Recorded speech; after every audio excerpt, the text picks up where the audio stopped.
विपिन शर्मा वरिष्ठ पत्रकार जुड़ गए हैं। विपिन जी, आपका भी बहुत स्वागत। शुरुआत विपिन जी आप ही के साथ करती हूं, क्योंकि ये दो बड़े राज्य उत्तर प्रदेश और महाराष्ट्र, जो कि कहीं ना कहीं आर्थिक रूप से भी बहुत ज्यादा मजबूत है और जीडीपी में भी अहम योगदान इनका रहता है देश के लिए, और बड़े राज्य हैं। ऐसे में यहाँ पर दो बार बीजेपी रिपीट हुई है, बैक टू बैक। ऐसे में क्या जनादेश जाता है? देखिए, एक बात है कि 2024 के जो लोकसभा चुनावों के नतीजे आए वो के नजरिए से निराशाजनक थे, क्योंकि उम्मीद लगाई जा रही थी 400 पार, और आत्मविश्वास भाजपा का, उनके संगठन का, उनके कार्यकर्ताओं का 7वें आसमान पर था। लेकिन 240 में सिमट के रह गए, और ये स्वाभाविक है कि विपक्ष हमलावर हो गया। और राहुल गांधी जी पूरे दमखम से लोकतंत्र के मंदिर संसद में प्रधानमंत्री को उन्होंने घेरने का काम शुरू करा, और यही हम लोग उम्मीद करते हैं कि हमारा विपक्ष मजबूत हो, मुकम्मल तरीके से अपनी आवाज उठाए। लेकिन यहाँ पर जितने आलोचक थे भाजपा के, और खासतौर पे माननीय प्रधानमंत्री नरेंद्र मोदी के, तो मुझे लगता है कि उन सब बातों पे विराम लग गया है, क्योंकि जो दिए बैक टू बैक, जैसे क्रिकेट में कहते हैं बैक टू बैक बल्लेबाज ने सेंचुरीज मारी है, तो वहां पर जो बैक टू बैक ये दो बड़े अहम राज्यों में भाजपा ने जीत दर्ज करी है। हरियाणा में पहले, और उसके बाद महाराष्ट्र में, जिसको मायानगरी बोला जाता है, financial capital of the country. तो यहाँ पर इसके बहुत मायने हैं, क्योंकि यहाँ पर जो आलोचक थे वो ये बोल रहे थे कि प्रधानमंत्री का जो करिश्मा है वो अब वो पहले वाली बात नहीं रही। तो यहाँ पर उन बातों पर विराम लग गया है, क्योंकि यहाँ पर प्रधानमंत्री का करिश्मा बरकरार है। इन चुनावों के नतीजों ने उस बात को साबित कर दिया है, और बहुत कुछ मंथन करना चाहिए विपक्ष को इस समय, क्योंकि यहाँ पर बड़ी जरूरी बात मैं चाहता हूं आपके सम्मानित दर्शकों तक पहुंचे। देखिए, ये जो चुनावों के नतीजे आए 2024 के, तो वहां पर समझदार उसको कहते हैं जो सीट ले ले। तो यहाँ पर यह बोला जा रहा था, अंदर खाने से जो खबरें आ रही थी, दो बड़ी अहम बातें, कि एक, all is not well between BJP RSS, all is not well between Amit Shah and Yogi Adityanath.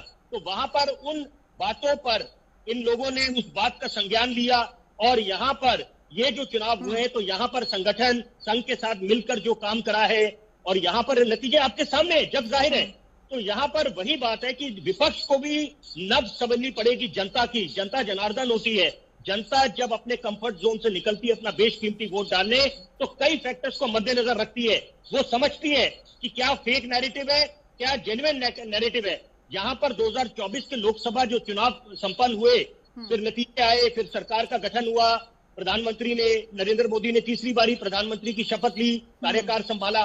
तो वहां पर पहले ये नैरेटिव ऐसे करा गया कि यहाँ पर संविधान, भाजपा अगर इनको पूर्ण बहुमत मिल जाता है और प्रचंड बहुमत मिलता है तो ये लोग संविधान बदल देंगे।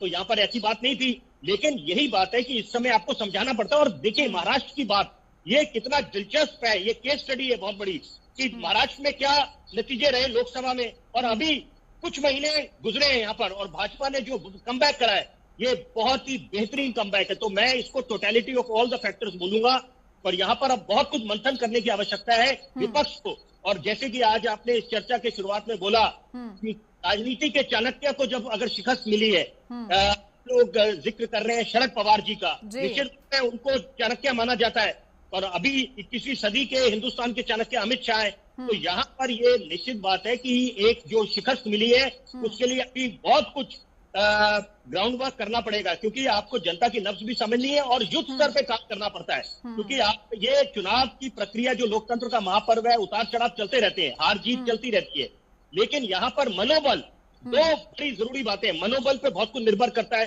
और दूसरी बात है रणनीति। आप किस रणनीति के तहत चुनावी मैदान में निकलते हैं, जनता के बीच अपना क्या रोड मैप साझा करते हैं। तो यहाँ जनता को उस बात से सही मायने में फर्क पड़ता है। तो यहाँ पर आपको जनता की नब्ज समझनी है विपक्ष को। और अभी इस समय, और क्योंकि ये भी बात भूलनी नहीं चाहिए कि अब प्रियंका गांधी की एंट्री हो रही है, तो यहाँ पर ये उम्मीद करी जाएगी कि मुकम्मल तरीके से प्रियंका गांधी, क्योंकि राहुल गांधी हमने देखा था कि कैसे वो हमलावर हुए, खामियां उजागर कर रहे थे, और अब तो क्योंकि कई ऐसे ज्वलंत मुद्दे हैं कि अटकी का मुद्दा है एक तरफ, दूसरी बात वक्फ अमेंडमेंट बिल की बात है। तो यहाँ पर कई चुनौतियां सरकार के सामने। लेकिन अच्छी बात यह है कि यहाँ पर जो दो राज्यों में जीत दर्ज करी है, उससे निश्चित बात है कि एक हौसला अफजाई हुई है, मनोबल दोबारा वो सातवें आसमान पर पहुंच गए।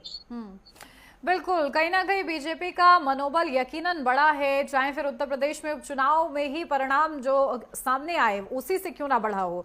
ठीक है, आपके पास